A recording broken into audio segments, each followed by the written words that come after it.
Mauri Pagliacci of I Run Far in Alaska with Rickey Gates. How are you, Rickey? Doing great, thanks, Mauri. How many times have you raced in mountain marathon actually? This is going to be my third year, so I've got 2 races behind me.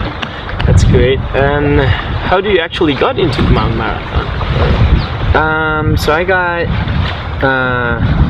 I actually got into mountain marathon 2 years ago thanks to the generosity of the title sponsor here, which was Wells Fargo. They're given 2 extra bibs, and Wells Fargo generously gave me one of those bibs 2 years ago.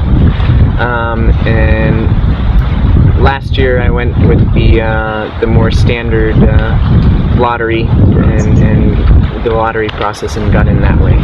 Yeah, but I mean, this is a pretty far away race from the US, and it's not really known. I actually got to know it in Argentina for the video 2 years ago. You were there. But how do you got to know this race? So I got to know this race because my mom had actually competed in this race in 1969. She was traveling around all over the states, but she had come up to Alaska in 1968 to make some money in the canneries up here. 1969 she came up to do the same, and then the salmon weren't running that year, so she had some extra time and no money, and she came to Seward, Alaska, where they offered her meals here in town if she competed in the race. So she was getting a couple meals a day for about a week and getting up and down the mountain every single day, and come race day she came in second out of the women. She'll soon point out that there was only 2 women in the race that year. But at any rate, the local Seward newspaper wrote a small article on her, and that was always hanging up in our hallway growing up. So yeah, I guess I knew about this race before I was a runner, trail runner, mountain runner, before I had any interest in the sport.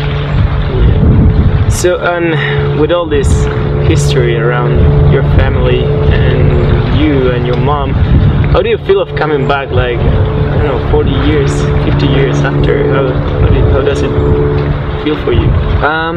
Well, I feel, yeah, certainly the first year that I came here there was a lot more anticipation.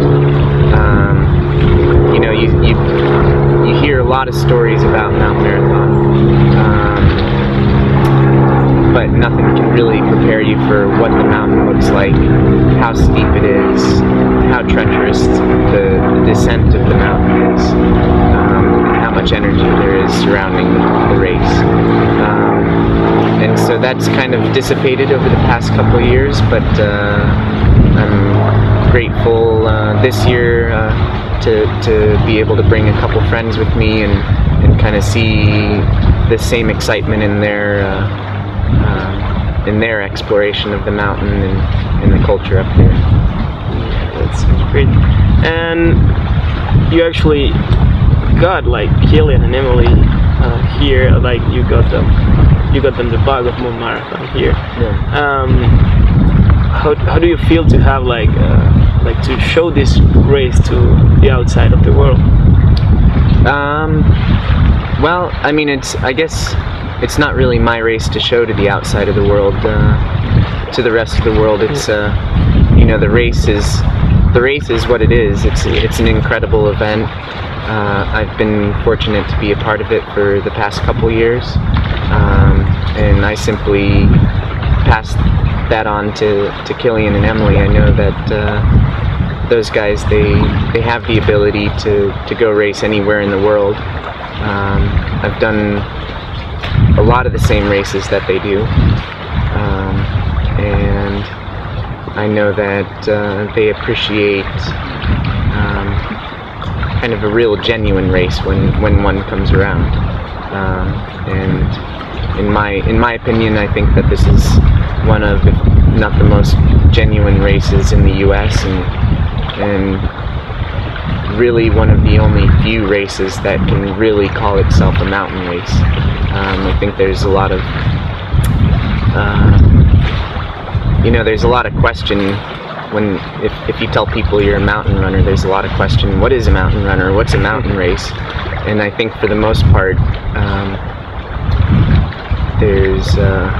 people don't really understand it. And here in Alaska, and definitely here in Seward, they understand it. It's an open course, it's dangerous, and yeah, it's a race to the top of the mountain and back. Yeah, and you got yourself like really involved in the community of Alaskan trail running, or mountain running actually, with this race. How you got to see everything, you got to see all the mountain runners. Why do you think they are really great mountain runners here in Alaska, aside of the trail and the mountain marathon race? I think the main reason that it's you know, that the sport is so rich here is simply because it's it's all there is here. It's right out the back door. It's yeah, if you're not a mountain runner, then you're running on the roads, and there's nothing wrong with that, but it's certainly a lot more exciting to get up on the hills. The nature of the latitude up here, you go 1,000 feet above sea level and you're already above tree line, and anyone that's spent a lot of time above tree line, they know that your possibilities at that point are just endless. So it's just, yeah, it's, why wouldn't you, is what it comes down to. Fantastic. Okay, well, thanks very much for your time, Ricky, and have a great weekend. Thank you very much. Yeah.